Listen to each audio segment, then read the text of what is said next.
last minister? Who was the last minister who last approved a nuclear power station? And I can tell you, it was a Liberal Democrat minister in the last administration. No Tory minister has ever. Prime Minister. It was a Liberal Democrat minister who last approved. Order.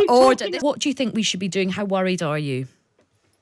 I've got to be honest, Aisha, I am really, really anxious about all of this, because it's evidence, if ever we needed it, that actually, as you say, climate change is real and it's happening now, and we need to do something now to stop it. Because this thing about going for net zero by 2050 will be too late. We cannot wait that long. We need, and even official reports are saying that in the UK we're not doing enough at the moment.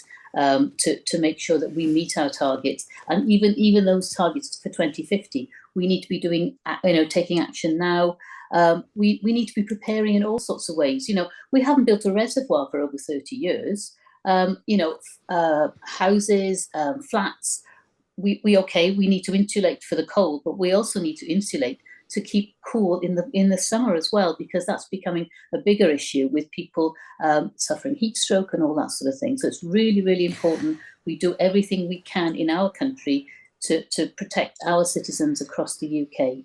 And Alex Shelbrooke earlier just said that, he thinks we have got to have more oil and gas licences to sort of keep those things going as well for energy security. What do you think about that? I've got to be honest, fossil fuels are best left in the ground, because we have a whole wealth of renewables. We've got tidal, which we have not even looked at properly yet. We've got onshore wind, offshore wind, we've got solar. We've got so many different ways. We're an island nation. If we're not making use of the tide now, that's ridiculous. We really should be spending more and more money on research in that area in particular. Alex Shelbrooke, what say you to all of this? Fossil fuels belong in the ground or at the bottom of the North Sea. What do you say to that? Well, in an ideal world, I agree. But look, here's the situation. First of all, renewables, they can't keep base load up. You're going to have to spin a turbine somewhere to be able to keep base load on the grid. And that is just basic physics. So when we talk about having completely renewable energy, that doesn't work unless we're building the nuclear power stations, which won't emit CO2, to be able to spin turbines faster to create the base load. But we have a gap between being able to do that. So in that time, we have to accept that we're going to keep using fossil fuels until that is done. But we are on the right path and the right trajectory, and there is cross-party support for that. However, if we are going to say that, for example, I think the government are moving back on this now, that if you are off-grid, you can't replace combustion for businesses in 2024, and you can't replace combustion for houses off-grid in 2026. You've got to go for heat pumps. These are enormous costs on people who, by definition, are not there. And I've just sat in 16 sessions of the energy bill, or it's been 16 sessions, going through the committee stage of the energy bill. And it is absolutely noticeable in there that there is a lot of ideology, but not a great sense of practicality. And one of the examples I'll give you on that is everything is about converting to electricity, but nowhere in the place to actually have enough electricity generated to do that. So what is the first thing to give? Now, are we going to be generating the right electricity for people's homes? Are we going to have electricity for powering electric vehicles? Or are we going to have electricity making steel, which I know is important to Ruth's part of the world and down there, and it's an industry that needs protecting. But we've got this argument over the Cumbria coal mine. But if the electricity isn't available, then those steel plants will shut, because it will be brownouts before blackouts. But Alec, I think that you do make an important point, and there's always a balance to be struck. But when you see these temperatures of 40 degrees in Europe, does that worry you? Does that frighten you? It worries me immensely, and but this is where we're now at. If you look at the science behind what we're trying to do, that is to bring about a change over the next century in terms of what the planet does. And I think we actually have to look at other solutions. And Iceland are certainly looking at mechanically taking carbon dioxide out of the air. But I mean, the energy bill that the government's putting forward has a huge aspect in it, in being able to put carbon back into the ground and the oil field. So it worries me immensely, Aisha, but we have to recognise in all of this that people who are struggling with their bills cannot afford to increase their costs threefold just to meet net zero targets. So, Sarah Olney from the Liberal Democrats, where does the balance fall? Because, you know, we're all, I think everybody on this panel is very worried about this extreme heat that we're seeing. But Alec does raise an important point as well about the reality of people's lives in the middle of a cost of living crisis. Where does the balance lie? Well, honestly, Aisha, I think this is one of the reasons why everyone is getting so fed up with the Conservatives. They've been in power for such a long time. None of these issues are new. And yet, where is the plan to actually try and solve some of these? It's trade-offs. No one doubts that. But the evidence we're seeing over the last few years, the 40-degree heat we had here last summer, the last few summers, we've seen a real increase in challenging weather events.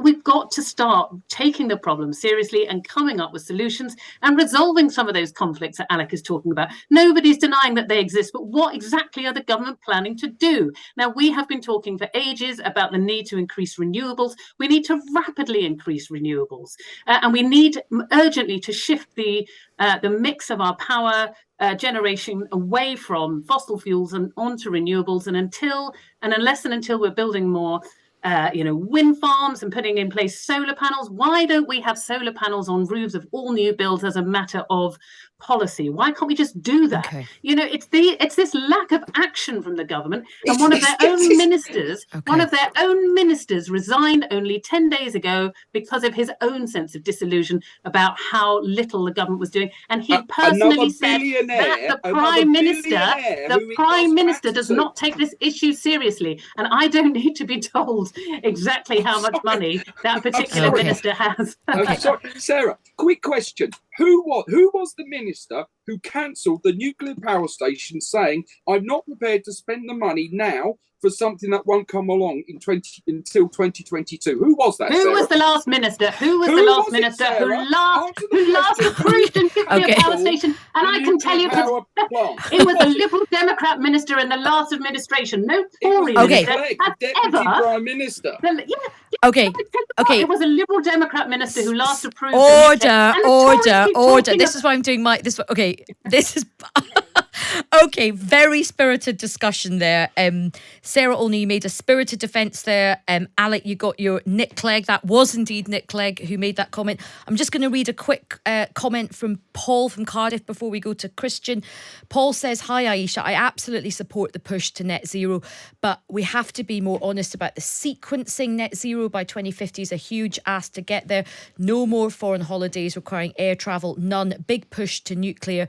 Renewables are great, but not enough, etc., etc. That is Paul from Cardiff. Christian, what do you make about this? I mean, look, we just heard the row play out there, right? Well, this is my belief. I actually think that if you look at the statistics about Britain's carbon emissions, it's been a real success story over the last 10 years or so. They've come down massively. They're now almost at a par, I believe, with that level seen during the Industrial Revolution. So things have improved. But my concern is that the sort of changes that we've seen, both from individual consumption habits, from increase in electric cars, from the actions of corporations through public pressure, those will start to flatline, because the real issue now is things like energy production. And the number one issue in British politics is it's all consuming. It's planning. It's the cause of the housing crisis. It's the solution to the energy crisis. It's the solution to our infrastructure crisis. So, whichever party is in power has got to get on with planning reforms, and that has got to mean that we can get on and build wind farms and solar farms and HS2 and nuclear power stations without decades of delay through public objections, through council level objections, without MPs being able to say, yes, of course we want wind farms. That's great for this country, but we don't want them here. Just the other day, I saw a senior Conservative MP say that, of course, we need solar energy, but the solar farm being proposed in my constituency would be a disaster for the environment. And I just thought, get a grip. Yeah, okay. No, that is a very planning is a really important thing, and also, just as you say, the fact that in this country we seem incapable of making big infrastructure decisions. They seem to take sort of decades to come on stream.